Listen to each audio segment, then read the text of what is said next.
We're going to talk about a secret tonight. Not the kind of secret you hide because you are wicked, but the kind of secret you hide because you are trying so desperately to be good. It is a quiet, rotting ache that you carry into your workplace, into your family gatherings, and perhaps most heavily, into the pews of your church. It is the exhaustion of playing by the rules in a world that consistently rewards those who do not. If we look through the cold, unblinking lens of human history, a deeply uncomfortable pattern emerges. The architecture of human power has rarely been constructed by the meek.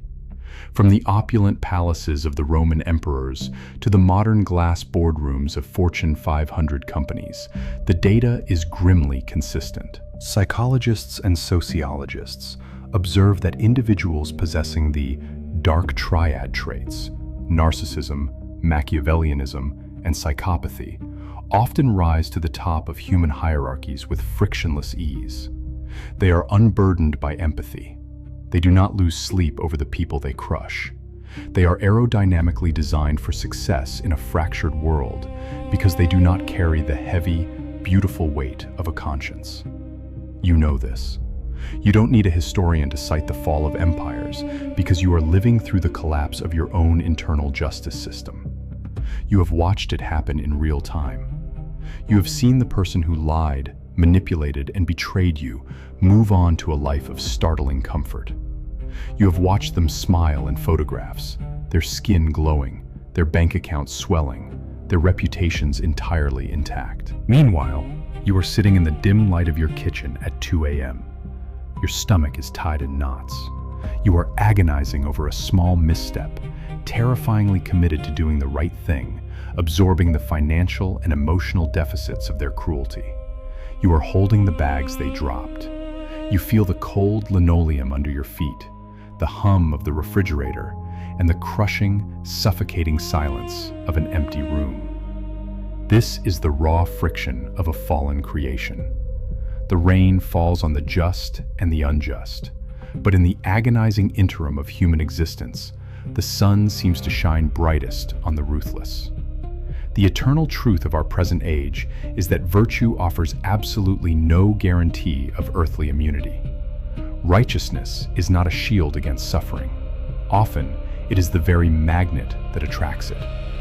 Ask yourself, right now, in the quiet of your own mind, how long have you been carrying the terrifying thought that your integrity is actually holding you back? When a human being is repeatedly exposed to this asymmetry, the brain undergoes a profound trauma known in clinical psychology as moral injury. This occurs when there is a catastrophic betrayal of what is right in a high-stakes situation by someone who holds power or by the system itself. Your brain is wired for equity, the just world hypothesis. When that hypothesis is violently dismantled, it triggers a chronic stress response. Your cortisol levels spike. Your nervous system becomes hypervigilant. You are not just disappointed, your neurobiology is under assault from the sheer, unadulterated unfairness of reality. You can feel this injury in your body. It is the tightness in your jaw that you can't unclench. It is the hot flush of adrenaline that hits your chest when you scroll past their name on a screen and see that they have, once again, been rewarded for their deceit. It breeds a terrifying isolation. You go to your spiritual community, hoping for validation, but you are met with cheerful, sterile platitudes. God is in control, they say. Just pray for them. Those words, meant to be medicine, feel like acid on an open wound. Because what you are feeling is not just righteous anger. If you are entirely honest, it is envy. You look at the cruel, unbothered person, and a dark, quiet voice whispers, "I wish I could care that little. I wish I could turn off my conscience, just for a day, and win." The cosmos is caught in a profound tension between the now and the not yet. The forces of darkness do not merely want to steal your peace, they want to rot your character from the inside out through the slow drip of resentment. But the eternal reality is that our spiritual heritage is not built on a denial of this pain. The foundation of our faith is built by men and women who stared into this exact abyss and screamed at the silence of God. Have you started to dislike the bitter, cynical person you feel yourself becoming while you watch the wicked thrive? Let us turn to the historical record, to a man who possessed immense spiritual pedigree. His name was Asaph. He was not a casual observer of religion. He was the chief musician in King David's court, a Levite, a man whose entire vocation was to stand in the temple and sing about the goodness of God. Yet, in Psalm 73, Asaph pens a psychological profile of moral injury, so accurate, so devastatingly honest, that it could have been written this morning. He documented the prosperity of the ruthless. He noted that they have no struggles, that their bodies are healthy and strong, that they are free from the burdens common to humanity. Listen to Asaph's confession. He doesn't say, "I saw the wicked, but I remained strong." He says, "My feet had almost slipped. I had nearly lost my foothold. For I envied the arrogant when I saw the prosperity of the wicked." He felt exactly what you feel. The spiritual envy. The paralyzing thought that doing the right thing is a cosmic joke. You look down at your own hands, hands that you have kept clean, hands that you have refused to use for manipulation, and you feel utterly foolish. You look at your empty bank account, your shattered relationships, your tired eyes in the mirror, and you echo Asaph's darkest, most agonizing thought in verse 13. "Surely in vain I have kept my heart pure. In vain I have washed my hands in innocence." In vain. For nothing. The miracle of Psalm 73 is not just that Asaph felt this way. The miracle is that the Holy Spirit enshrined this confession in the eternal canon of Scripture. God did not strike Asaph down for his doubt. God did not censor his envy. The eternal truth is that the divine is not threatened by your moral vertigo. The God of the universe has made a sanctuary large enough to hold your ugliest, most unsanctified resentment. What does it feel like to know that one of the most prominent worship leaders in biblical history wanted to quit the faith because he was jealous of cruel people? When humans perceive that a system is irrevocably rigged, a phenomenon called learned helplessness takes over. The motivation to participate in the moral economy plummets. Why tell the truth when the liar gets the promotion?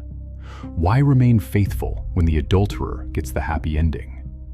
When cruelty prospers without immediate consequence, it creates a gravitational pull that threatens to drag the observer down into a state of absolute moral nihilism. You are standing on the edge of that cliff right now. You are exhausted by your own empathy. It feels like a heavy coat soaked in winter rain, and the people who took theirs off are running effortlessly ahead of you. You are tired of being the bigger person. You are tired of turning the other cheek only to get hit on the other side. The temptation is no longer just to complain. The temptation is to change who you are. The temptation is to let your feet slip, to fall into the abyss of apathy and to join them. Because if you can't beat the darkness, the weary soul reasons, perhaps it is easier to just close your eyes and become it. Yet, you are still here, listening, wrestling. The very fact that you feel the friction, the very fact that this injustice causes you pain, is the definitive proof that your soul has not yet died.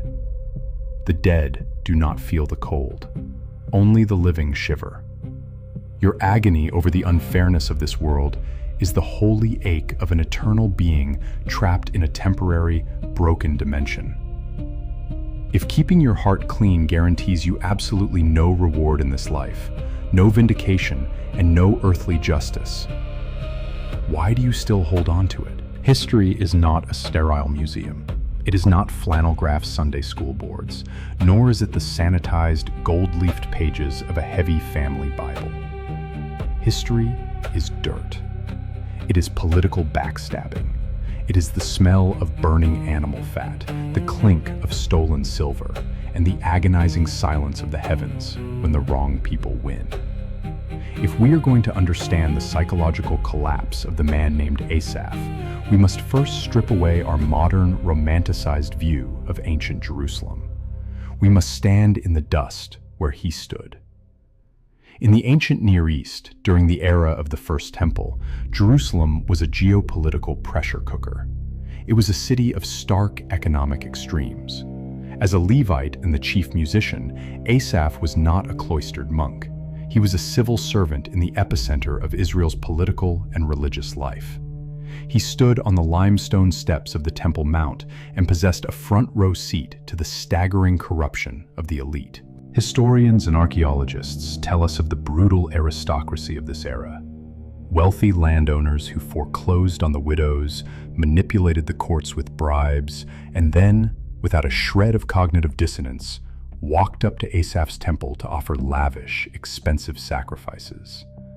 They bought their spiritual respectability. Imagine being Asaph. You are employed by the very religious institution that is giving cover to the corrupt. You hold the lyre, you lead the choir, you sing songs about the justice of Yahweh, while watching the ruthless aristocrat in the front row, the man who just stole a family's ancestral land, smiling, entirely unbothered, patting his full stomach.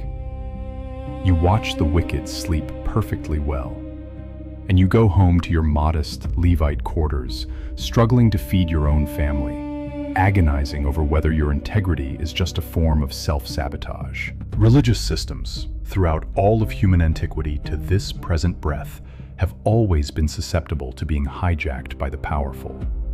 The eternal tension is that proximity to the things of God does not guarantee proximity to the heart of God. A person can master the vocabulary of faith, perform the rituals flawlessly, and remain entirely governed by the dark triad of human cruelty. The temple has always been a hiding place for the wolf. How many times have you sat in a sacred space, looked at someone who you know is causing profound harm, and felt physically sick watching them be praised by the community? To truly feel the terror of Asaph's crisis, we have to bypass the English translations of your Bible. Modern English is a pragmatic, transactional language. It is far too sterile to capture the blood and the mud of the original Hebrew text. When we read Psalm 73 in English, it sounds like a mild theological complaint. In the original Hebrew, it is a psychological autopsy. Let us look at 3 specific words Asaph uses to describe his breakdown. Look at verse 3. In English, Asaph says, "I envied the arrogant when I saw the prosperity of the wicked." The English word prosperity suggests financial wealth, big houses, nice chariots. But the original Hebrew word Asaph wrote is far more devastating. The word is shalom. Shalom does not just mean money, it means holistic peace, wholeness, a complete absence of internal conflict, absolute tranquility of the mind and body. Asaph is not just saying the wicked are rich. He is saying, as a deeply observant historian of human behavior, I looked at the cruel, and they have perfect inner peace. This is the knife twist.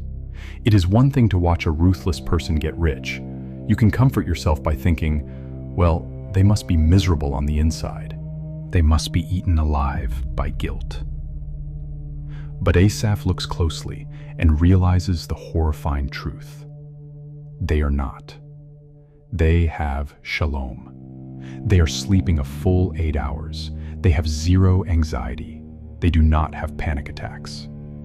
Meanwhile, you, the one trying to maintain a clean heart, are plagued by insomnia, hypervigilance, and a nervous system that is completely fried by the effort of remaining empathetic. The agonizing truth of a fallen world is that a deadened conscience perfectly mimics the symptoms of spiritual peace. When a person finally murders their own empathy, they are no longer bothered by the pain of others. They achieve a counterfeit shalom, the cold, unbothered tranquility of a stone. For the righteous observer, Watching a cruel person enjoy this stolen peace is one of the most destabilizing tests of faith the cosmos can exact. Does it terrify you to realize that the person who hurt you has completely moved on, feeling absolutely no guilt, while you are left carrying the emotional wreckage? Because of this stolen shalom, Asaph begins to break, and he describes this collapse in verse 2. In English, verse 2 reads, "But as for me, my feet had almost slipped. I had nearly lost my foothold." Slipped, like stepping on a patch of ice, a momentary loss of balance. It sounds entirely recoverable, but unbury the Hebrew. The word used for slipped or lost my foothold is shupehu. In ancient Hebrew agrarian society, this word was used to describe water being tipped out of a clay jar onto the parched desert sand. It means to be poured out, to lose all structural integrity, to dissolve. Asaph is not saying he tripped. He is saying, my bones turned to liquid. My psychological structure melted. I lost my shape. When you watch the wicked prosper for long enough, you don't just have a bad day, you lose your identity. The very scaffolding of your reality, your belief in fairness, your trust in goodness, your understanding of who God is, liquefies. You become a puddle on the floor. You don't know what you believe anymore. You don't know who to trust. You look at the sky and it looks like brass. The deconstruction of the human ego is a violent, liquefying process. Before God can rebuild a faith that is capable of surviving the brutality of reality, the infantile, transactional faith, the belief that good behavior equals good rewards, must be completely poured out onto the dirt. The eternal paradox is that feeling like you are losing your mind is often the exact prerequisite for spiritual maturity. The collapse is not a failure. It is the agonizing death of an illusion. Have you been mistaking your own profound spiritual exhaustion, the feeling of your bones turning to water, for a lack of faith? And then we arrive at the bottom of the abyss. Verse 13. The darkest, most brutally honest assessment in the entire Psalter. English translation. Surely in vain I have kept my heart pure. In vain I have washed my hands in innocence. The word vain in our modern tongue means useless or perhaps egotistical. But a historian looking at the ancient Hebrew sees a much more terrifying concept. The word Asaph uses is rik. Rik means a vacuum, a void, complete emptiness. It is the word used for a dried-up well in the desert that promises water but holds only dust.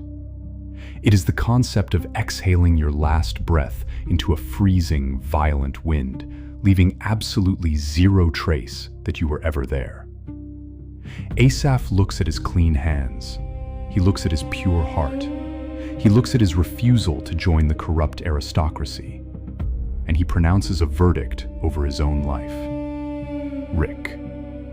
It was a void. I am a fool. I gave up the money. I gave up the power. I forgave the person who didn't deserve it. I kept my mouth shut when I could have destroyed them. I did everything I was supposed to do. And I am standing in a desert, staring down a dry well, dying of thirst, while my enemies drink wine in the shade. When virtue becomes completely unmoored from external reward, you will finally discover whether you love God, or if you only love the benefits you thought God would provide. The void, the rik, is the ultimate crucible. The darkness does not ask if you are strong. The darkness asks if there is no paycheck, no vindication, and no earthly justice. Do you still want to be good? Asaph is poured out. He is standing in the void. He has concluded that his entire life of integrity is a hollow joke. And right now, God is saying absolutely nothing. What do you do when you have done exactly the right thing, and the only reward you receive is an empty, deafening silence? History is a wheel, The faces change, the empires rise and fall, the architecture evolves from limestone to steel and glass. But the human psychological blueprint remains stubbornly, tragically identical. If you want to understand why watching the wicked prosper is destroying you, we must examine the archetypes. We must look at the ghosts that haunt the corridors of time. Tonight, I want to place 3 figures on the table before you. 2 are breathing modern air. 1 has been dead for 2 millennia. All 3 are trapped in the exact same paradox. Case study 1, the hollow sovereign. In modern organizational psychology, there is a fascinating, horrifying phenomenon regarding upward mobility. The individuals who reach the absolute apex of their industries, the megachurch pastors who hide abuse, the corporate raiders, the politicians, often possess an extraordinary ability to compartmentalize. They can divorce their actions from their conscience. They do not experience cognitive dissonance because they have amputated the part of the brain that registers the pain of others. They are, in a biological and sociological sense, apex predators in bespoke suits. They win because they do not play by the rules of human solidarity. Look closely at this modern archetype. He sits in the back of a black car, gliding silently through the city rain. He has just executed a maneuver that ruined the careers of 3 loyal colleagues to secure his own promotion. He checks his heart rate on his smartwatch. It is a perfectly calm 65 beats per minute. He goes to an expensive dinner. He laughs. He sleeps on high thread count sheets. He feels absolutely nothing for the bodies he stepped on. But watch him when the room goes entirely quiet. He cannot tolerate silence. The television must be on. The podcasts must be playing. He must consume, achieve, and acquire at a frantic, accelerating pace.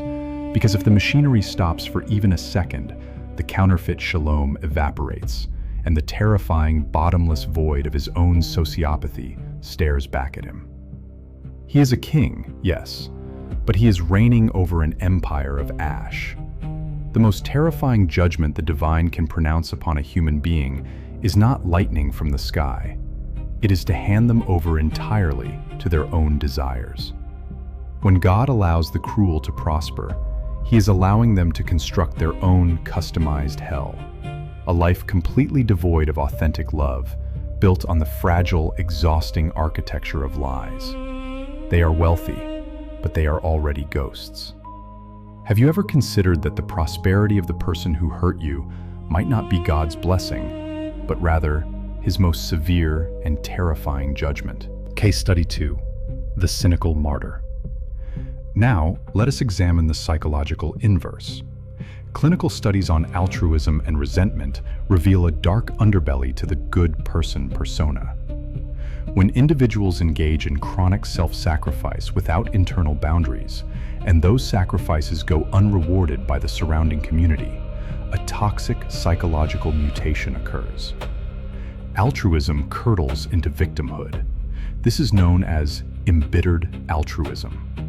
The individual becomes addicted to their own martyrdom, using their unrecognized goodness as a weapon of moral superiority against a world they perceive as irreparably corrupt.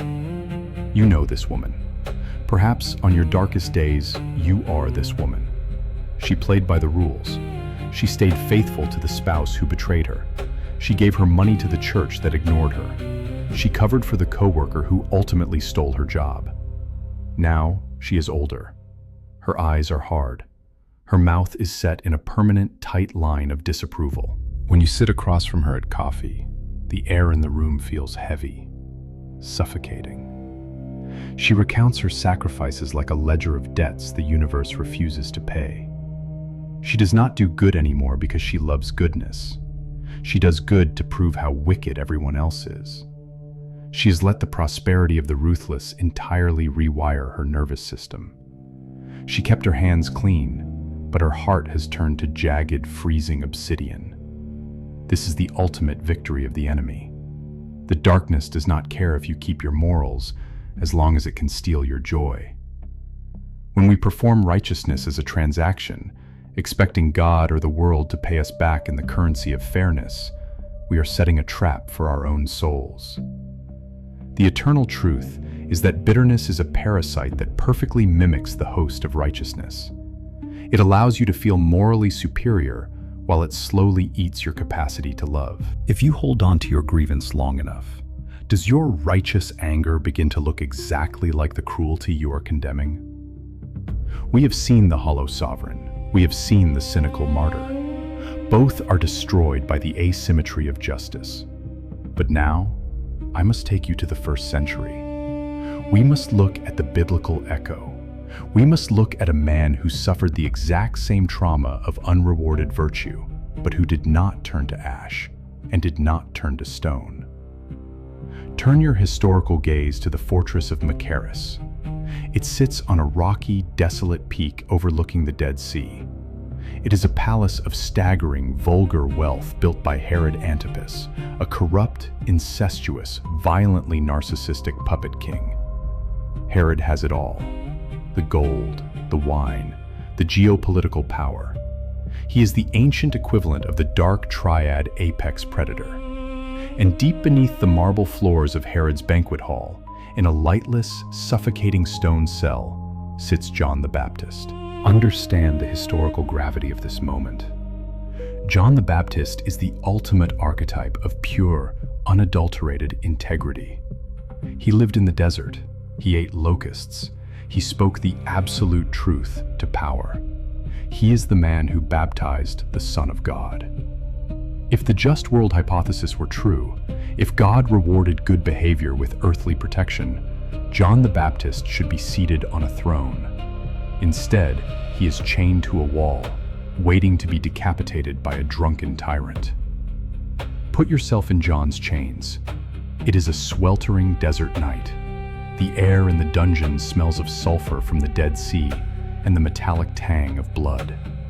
Through the ventilation shafts carved into the rock, John can hear the muffled sounds of the banquet above him. He hears the clinking of silver goblets. He hears the laughter of the corrupt elite. He hears the music. John knows that miles away, Jesus, his cousin, the Messiah he spent his entire life preparing the way for, is performing miracles. Jesus is opening blind eyes. Jesus is raising the dead. And yet, Jesus is not coming to open the doors of this prison. Can you imagine the suffocating weight of that realization? The moral vertigo? John did absolutely everything right. He played his part perfectly, and his reward is a dark hole in the ground while the wicked dance on the ceiling above his head. The Asaph Complex is no longer just a poem. For John, it is a physical, bleeding reality. Supreme virtue is entirely capable of colliding with supreme earthly defeat. The kingdom of heaven does not operate on a ledger of immediate human equity. God will allow his most beloved, obedient servants to sit in the dark while the arrogant drink wine in the light. This is the terrifying, unvarnished reality of the biblical narrative that modern, comfortable religion refuses to touch. If God required you to play a role that ended in your total earthly defeat, so that a larger, eternal story could be told, could you endure the dungeon? Here is where the psychological paths diverge. Here is the comparative logic that separates the ancient prophet from the modern human. When the cynical martyr is locked in the dungeon of unfairness, she turns inward. She weaponizes her pain. She says, "Look at what I did for God, and look at how he abandoned me." Her crisis centers entirely on the inflation of her own ego. She demands that the universe apologize to her. John the Baptist does not do this. Faced with the total collapse of his earthly expectations, John sends his disciples to Jesus with a single, haunting question, recorded in Matthew 11. Are you the one who is to come, or should we expect someone else? Notice what John does not say. He does not say, "Jesus, why haven't you saved me?" He does not say, "I deserve better than this." He does not say, "I quit." Even in the agonizing, suffocating grip of moral injury, John's question is not about his own comfort. His question is about the integrity of the divine. He is essentially saying, I am willing to die in this dark hole. I am willing to be the loser in this earthly game. I am willing to let Herod win the day. But I just need to know, Is it true? Are you who you say you are? Because if you are the one, then this dungeon is just a temporary shadow, and I can endure the darkness. The difference between bitter human resentment and holy, agonizing faith is the direction in which you point your doubt. The modern mind demands that God explain the immediate circumstances to satisfy our ego. The biblical mind demands only the assurance of God's identity. If God is who He says He is, then the scales will eventually balance, even if we do not live to see it. John the Baptist died in that dungeon. His head was brought out on a platter to satisfy a cruel joke. The wicked won the day, but John died with his soul intact. Herod kept his throne, but lost his humanity.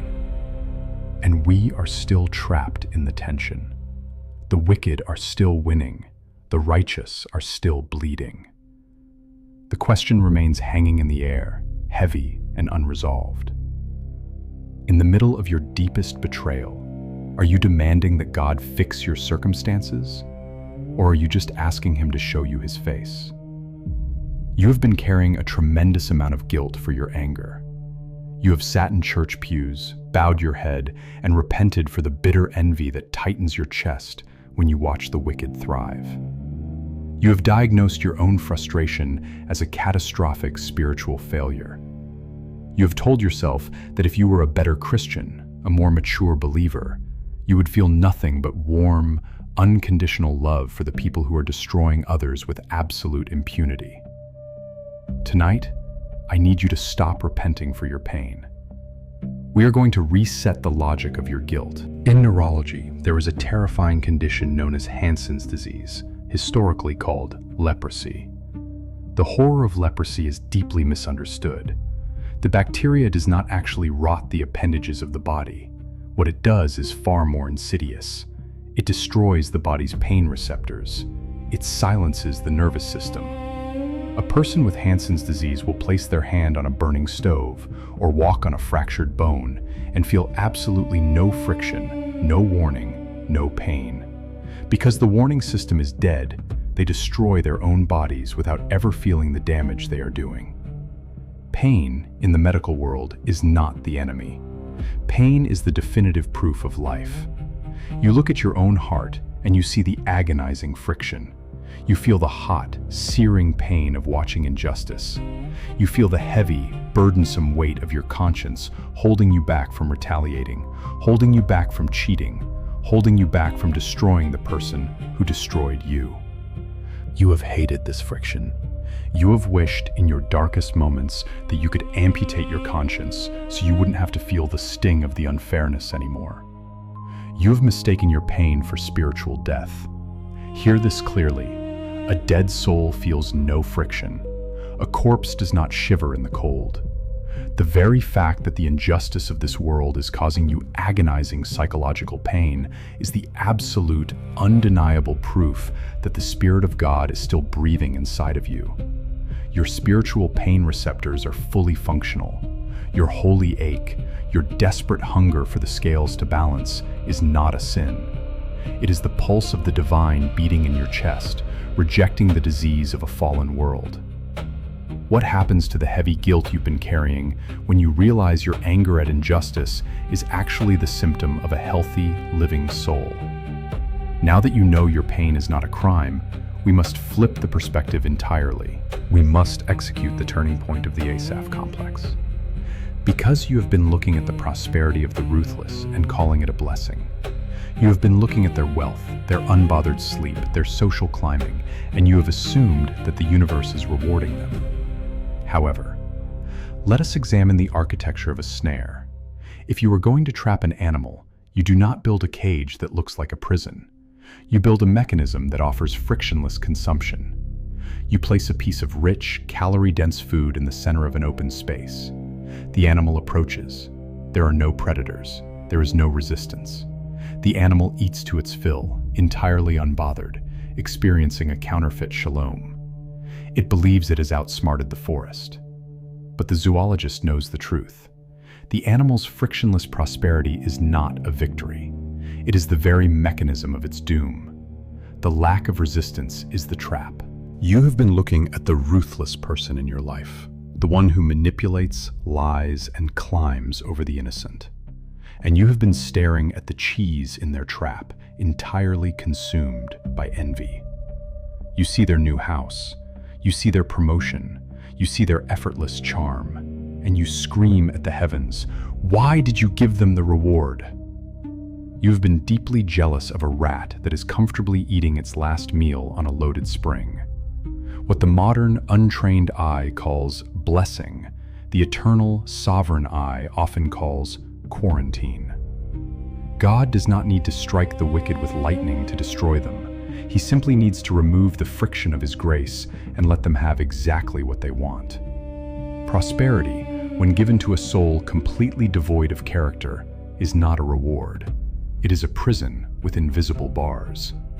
How does your envy change when you look at the success of the cruel and realize you are watching someone eat poisoned bait? To understand this completely, we must introduce a rare theological concept that modern, feel-good religion has entirely buried. It is the mechanism that explains the silence of God. In the original Greek of the New Testament, specifically in the first chapter of Romans, the Apostle Paul describes the ultimate judgment of God upon a corrupt society. He does not say God sent fire. He does not say God sent a plague. He uses a terrifying Greek verb, paradidomi. It translates to, He handed them over. Theologians call this the wrath of abandonment. It is the terrifying moment when God looks at a human being who is relentlessly committed to cruelty, arrogance, and their own ego, and God simply stops fighting them. He withdraws the agonizing, merciful friction of the Holy Spirit. He removes the roadblocks. He hands them over to the logical conclusion of their own dark desires. You have looked at the cruel person thriving and thought, God is silent. God is doing nothing. You are wrong. God has spoken His final, most devastating word. He has said, have it your way. Their lack of anxiety is not peace. It is spiritual necrosis. They sleep well at night, not because they are blessed, but because God has stopped waking them up. They have been handed over. The terrifying reality is that the silence of God in their life is the sound of the gates of hell quietly locking from the inside. This is the theological shift that cures the Asaph Complex. The friction in your life, the conscience that keeps you awake, the guilt that stops you from seeking vengeance, the boundaries that cost you money and status. That friction is the violent, relentless mercy of God holding on to you. He is actively refusing to hand you over to the darkness. Your struggle is the proof of your salvation. Their frictionless prosperity is the proof of their abandonment. Can you look at the ruthless person who hurt you, and instead of feeling envy, begin to feel a profound, terrifying pity for a soul that God has stopped fighting for? We have walked through the desert of your resentment. We have stood in the dust of ancient Jerusalem, and we have sat in the lightless dungeon of Machaerus. We have looked at the terrifying reality of the abandoned, hollow souls who prosper in their cruelty. You have survived the deconstruction of your earthly justice. The illusion that good behavior buys earthly immunity has been shattered, poured out like water on the sand. You are standing in the void. But the void is not the end of the story. In the Greek language of the New Testament, there is a word for what must happen next. The word is Metanoia. We often translate it as repentance, but that English word is far too narrow, loaded with centuries of religious guilt and shame. Metanoia literally means a metamorphosis of the mind, a complete revolution of your psychological and spiritual architecture. It is the moment the caterpillar dissolves in the dark chrysalis to become something that is no longer bound by the gravity of the dirt. It is time to heal. It is time to turn your faith into psychological action. In trauma psychology, the final stage of healing from moral injury is a process called integration. A person cannot simply erase the memory of the injustice they witnessed. The brain literally cannot delete the neural pathways of betrayal. Instead, the individual must integrate the trauma into a larger, transcendent narrative. The pain is no longer a localized infection. It becomes a structural pillar in a vastly expanded architecture of empathy. You do not forget the cruelty of the world, but you metabolize it. You digest the poison and turn it into the antivenom. You are standing at this threshold right now. You can feel the exhaustion in your bones. You are tired of being angry. You are tired of the phantom debates you hold in your head while you are in the shower, arguing with the people who hurt you, desperately trying to prove your case to an empty room. You realize that your resentment, even though it is entirely justified, is drinking the water that belongs to your future. The poison is in your veins, not theirs. You are desperately thirsty for a peace that is not dependent on the wicked finally getting caught. Enter the historical reality of Jesus of Nazareth. He did not come as a conquering Roman general, armed with a sword to immediately balance the scales of earthly justice. He arrived as a dusty, weary rabbi who looked at an oppressed, traumatized, morally injured population and offered them a radical psychological alternative. He stood on a mountaintop and said, "Blessed are those who hunger and thirst for righteousness, for they will be filled." He did not promise that the hunger would disappear immediately. He promised that the hunger itself, the holy ache for things to be made right, was the very conduit through which the divine would fill them. The ache is the cup. What would it feel like to stop fighting the hunger for justice and instead allow that very ache to become the place where God meets you? How do we walk into this metanoia? We must take 3 deliberate, actionable steps out of the psychological trap of the Asaph Complex. Actionable step 1, the surrender of the scales. Cognitive behavioral therapy, CBT, utilizes a core mechanism known as radical acceptance. This is not approval. Radical acceptance does not mean you agree with the cruelty of the abuser or the corruption of the system. It means you cease all psychological resistance to the reality that it has happened and that you currently lack the power to fix it. When a patient radically accepts reality, the brain's amygdala, the alarm bell of the nervous system, finally powers down. The chronic flood of cortisol stops. The energy that was being incinerated by denial and outrage is suddenly freed up for actual healing. I want you to imagine right now that you are holding a massive iron gavel in your right hand. It is the gavel of justice. You have been carrying it for years. You've been walking around the courtroom of your own mind, slamming it down, demanding that the universe recognize your innocence and punish the guilty. Look at your hand. Your knuckles are white. Your muscles are cramping. The iron is impossibly heavy. Your arm is trembling from the sheer weight of trying to enforce the moral law of the cosmos. Now, I want you to open your fingers. Let the gavel drop. Listen to it hit the floor with a heavy, deafening clang. Let it roll away. You were never biologically, psychologically, or spiritually designed to carry the scales of ultimate justice. That is why it is destroying you. The Apostle Paul, quoting the ancient Torah, wrote in Romans 12, "Do not take revenge, my dear friends, but leave room for God's wrath. For it is written, 'It is mine to avenge. I will repay, says the Lord.'" This is not a threat. This is a profound, therapeutic release. God is looking at you, seeing your trembling, exhausted hands and saying, "Give the gavel to me. The iron is too heavy for you. I am the sovereign judge. I have absolute, perfect memory. Nothing has been missed. Not a single tear, not a single lie. I will balance the ledger. You are dismissed from the jury. Go and rest." Can you feel the physical sensation in your chest of resigning from the position of cosmic judge? Can you feel the terrifying, beautiful lightness of letting God carry the iron? Once the hands are empty, they must be washed. This brings us to the second movement of our metanoia. Actionable step 2, the discipline of holy silence. Neuroscience reveals that the human brain's default mode network becomes intensely hyperactive when we are fixated on social comparisons and perceived injustices. The brain traps itself in a neuroloop of rumination. The only scientifically proven way to break this loop is to introduce the brain to periods of absolute, unstimulated silence. This forces the brain into neuroplasticity.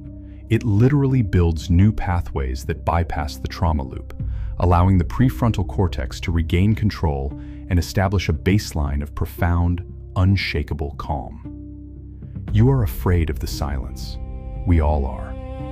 When you turn off the podcast, when you close the social media app, when you sit alone in your car in the driveway before going into the house, the silence feels like a vacuum. And into that vacuum rushes all the anxiety, all the unresolved anger, and all the terror of the Asaph Complex. But you must stop running from the quiet. You must step into it. Tonight, or tomorrow morning, I want you to sit in a room with absolutely zero input. No music, no phone, no reading, just the sound of your own breathing. Let the anxiety come. Let the anger rise. Watch it like a dark wave rolling toward you on the beach. Do not fight it. Stand in the water and let it wash over you. It will be terrifying for the first 3 minutes, and then the wave will break. The water will recede, and you will still be standing. The silence is not the absence of God. It is the canvas upon which God paints his most intimate revelations. In the book of Revelation, before the final, ultimate balancing of the cosmic scales, the scripture says, "There was silence in heaven for about half an hour." Revelation 8:1. Holy silence is the pause before the resurrection. When Jesus invited the broken, he said, "Come to me, all you who are weary and burdened, and I will give you rest. Take my yoke upon you and learn from me, for I am gentle and humble in heart, and you will find rest for your souls." Matthew 11:28-29. His yoke is the discipline of quiet trust. It is the ability to sit in the dark, knowing that the light of the world is sitting right beside you, holding your hand in the silence, requiring absolutely nothing from you but your presence. Are you willing to sit in the terrifying quiet for 10 minutes this week and allow the Holy Spirit to minister to the exhausted, rumination-poisoned parts of your mind? And now we reach the final step, the culmination of the journey. You have dropped the gavel. You have washed in the silence. Now, you must redefine your wealth. Actionable step 3, reclaiming the sanctuary. Psychological literature differentiates between the hedonic treadmill, the endless, exhausting pursuit of external pleasures, status, and victories over rivals, and eudaimonic well-being.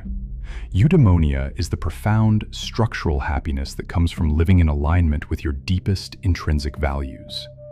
The ruthless person who crushed you is running on a hedonic treadmill that is currently set to a terrifying speed. They cannot ever step off, or they will collapse. You, however, have the capacity for eudaimonia.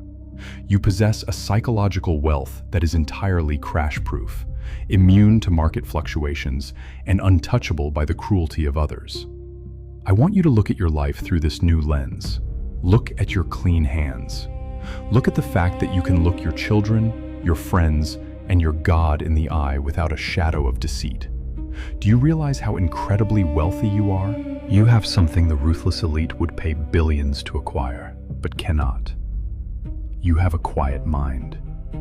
You have a heart that is soft enough to feel the beauty of a morning sun, the warmth of a good cup of coffee, the embrace of a loved one. The wicked have traded their sensory capacity for power. They are living in a black and white movie. You are living in full, glorious, agonizing, beautiful color. You have not kept your heart pure in vain. You have kept it pure so that it can actually feel the embrace of heaven. This brings us back to Asaph. At the end of Psalm 73, after he has poured out his resentment, after he has stepped into the sanctuary of God and seen the terrifying, hollow destiny of the cruel, his entire paradigm shifts. He looks at the wealth of the wicked, and he looks at the living God, and he pens the most breathtaking declaration of spiritual metanoia in ancient literature. He writes, "Yet I am always with you. You hold me by my right hand. Whom have I in heaven but you? And earth has nothing I desire besides you. My flesh and my heart may fail, but God is the strength of my heart and my portion forever." Psalm 73, 23, 25-26. Did you hear that? God is my portion. God is the inheritance. God is the paycheck. God is the ultimate reward. If keeping your heart clean costs you every earthly promotion, every dollar, and every societal advantage, but it keeps your soul close to the chest of Jesus Christ, then you are the most staggering victor in the cosmos. Let the wicked have their temporary kingdoms of ash. Let the cruel have their empty, frictionless traps. You belong to the sanctuary. Your integrity was never a waste. Your tears were never unseen. Your exhaustion is recognized by the God who carried a cross up a hill of dirt, allowing the wicked to win the afternoon so that he could win eternity. You are safe. The scales are held by hands with scars on them. Breathe in the living water. Step out of the desert of your envy. And rest, weary soul. Rest in the quiet, magnificent triumph of a clean heart. Look at the face of God, and look at the temporary wealth of the world. Can you finally say with Asaph, "Earth has nothing I desire besides you"? The teaching is over. The historical analysis is done. The theology has been laid on the table. But theology, no matter how profound, remains a cold architectural blueprint until it is moved from the intellect into the marrow of your bones. We are now going to transition from listening into an active internal dialogue. I am going to ask you a series of questions. I do not want you to rush to find the correct Christian answer. I want you to answer from the raw, unedited, bleeding center of your intuition. If it is safe to do so, I invite you to close your eyes. Notice the physical tension in your jaw, in your shoulders, in your chest. Give yourself permission right now to stop holding the universe together. In the practice of deep psychodynamic therapy, true breakthrough only happens when we bypass the prefrontal cortex, the part of your brain that formulates socially acceptable answers, and access the limbic system, where your deepest fears, desires, and identities are stored. The brain heals when it is finally allowed to articulate the exact shape of its wound without fear of being judged by the therapist. You have spent your entire life in spiritual spaces feeling like you had to edit your grief before presenting it to God. You have polished your prayers. You have masked your envy. You have played the good, compliant believer. But right now, in this space, the mask must come off. You are exhausted. The psychological weight of managing your image while bleeding internally has depleted you. It is time to speak to the dark and let the dark speak back. The Spirit of God searches the deep things. Psalm 139 declares that even the darkness is not dark to him. Christ does not require a polished version of your pain. He requires the authentic fracture. He is the great physician, and a surgeon cannot operate on a limb that the patient refuses to uncover. Let us begin the autopsy of your envy. Listen to the questions. Let them hang in the air. Introspective question 1. Look at the person whose cruel prosperity has caused you so much pain. Now, look past their money, their status, and their unbothered smile. If you had to take their entire life, including their deadened conscience, their inability to feel true love, and their eventual terrifying isolation, Would you actually trade your soul for their circumstances? Introspective question 2. What is the exact fear that flares up when you do the right thing and lose? Is it the fear of lacking resources? Or is it the much deeper, more agonizing fear of being seen by the world as a naive, gullible fool? Grief counseling identifies that the hardest thing to mourn is not a physical death, but the death of an illusion. When we grieve a person, we know what we lost. But when we grieve a belief system, the brain enters a state of cognitive dissonance, desperately trying to reconstruct a reality that no longer exists. You are mourning an illusion. You are grieving the transactional God, the vending machine deity you were taught about in Sunday school, the one who promised that if you put in your coins of good behavior, out would pop a perfectly protected, prosperous life. That God did not show up when you were betrayed. That God let you be laid off. That God let the abuser walk away with a good reputation, and you are angry at him. But the God you are angry at does not exist. The idol of the transactional deity has been smashed. What remains is the real, terrifying, magnificent, sovereign God, the one who allows the crucible to burn away everything that is not eternal. You are not losing your faith, you are losing your idolatry. Introspective question 3. Can you give yourself permission to grieve the death of the transactional God so that you can finally meet the real God who stands with you in the fire? Introspective question 4. If God were to look you in the eyes right now and say, "I will never explain to you why I let them win, but I promise I will never leave your side," is his presence enough of an answer for you? You are doing beautifully. Stay in the quiet. Do not run from the friction. Introspective question 5. How much of your spiritual exhaustion comes from secretly trying to do God's job of managing the moral ledger of the universe? Introspective question 6. When you dropped the iron gavel of justice a few minutes ago, did a part of you immediately reach down to pick it back up? Can you forgive yourself for how addicted your nervous system is to holding on to control? In attachment theory, a child develops a secure attachment, not when the parent prevents all pain, but when the parent remains a calm, non-anxious presence in the midst of the child's distress. The child learns, the world is scary, but I am not alone. This literally wires the child's brain for lifelong resilience.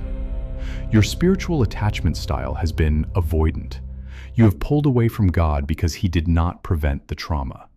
You have sat in the dark, arms crossed, refusing to speak to him because you felt he broke the contract. You are like a wounded child who will not let the surgeon touch the cut because you are so angry that the glass broke in the first place. God is not anxious about your anger. He is not offended by your silence. He is the ultimate secure attachment. He is sitting on the floor of the room with you, entirely unbothered by your accusations, waiting with infinite patience for you to exhaust yourself so that you will finally let him hold you. Introspective question 7. What is keeping you from collapsing into his arms right now? Are you punishing him by withholding your trust? Introspective question 8. Strip away the theology. Strip away the church attendance. Strip away your desire for vindication. At the very core of your being, do you love him? Just him? Listen to me now. Stop striving. Stop analyzing. Receive this. You have believed a lie that your suffering is evidence of your rejection.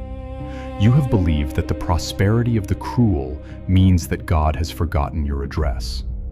I speak to the Asaph Complex within you, and I declare its absolute defeat.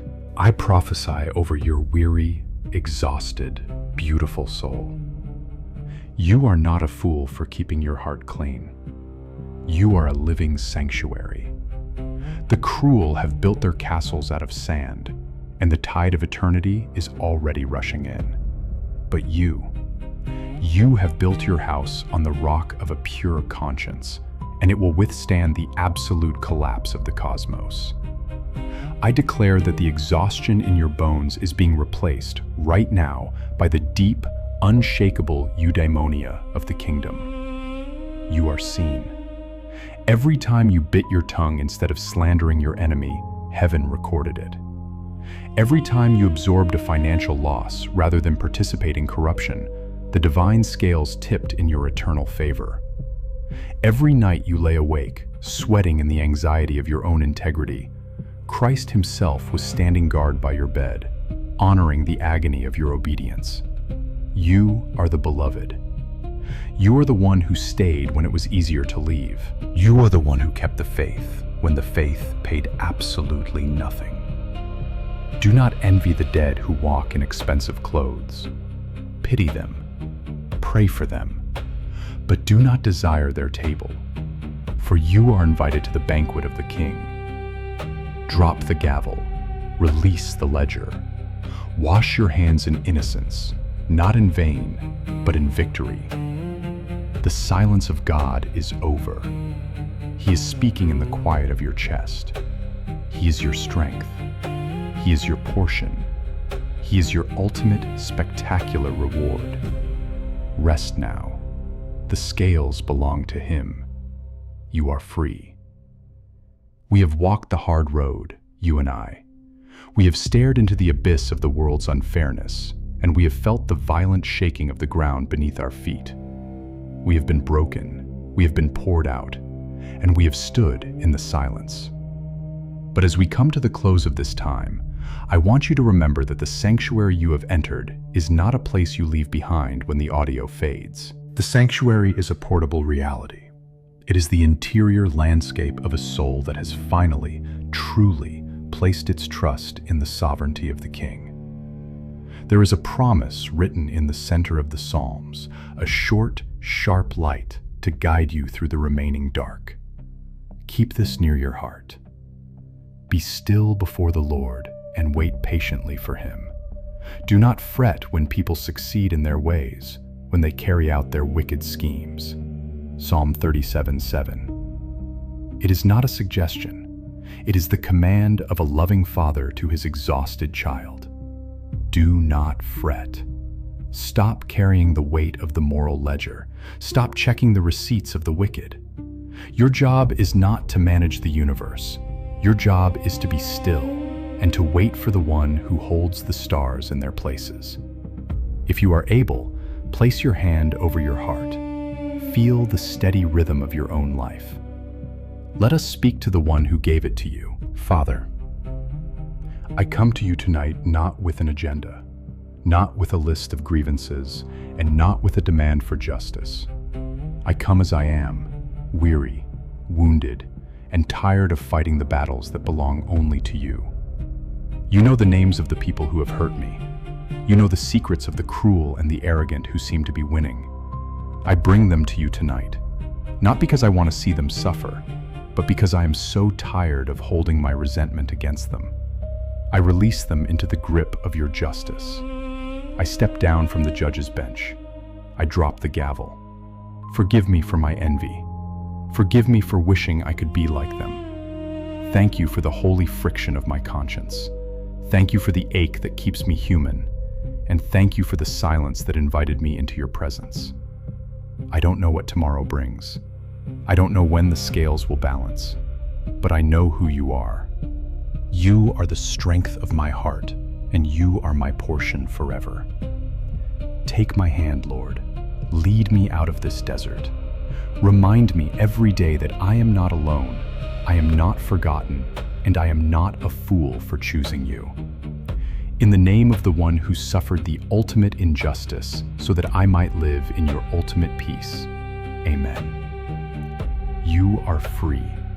The weight you have been carrying is gone. Step out into your life tonight with the confidence of the beloved. Do not look for the validation of the world. Look for the face of the King. He is already there, waiting for you in the quiet, holding your right hand, guiding you toward an inheritance that can never be stolen, never be corrupted, and never be taken away.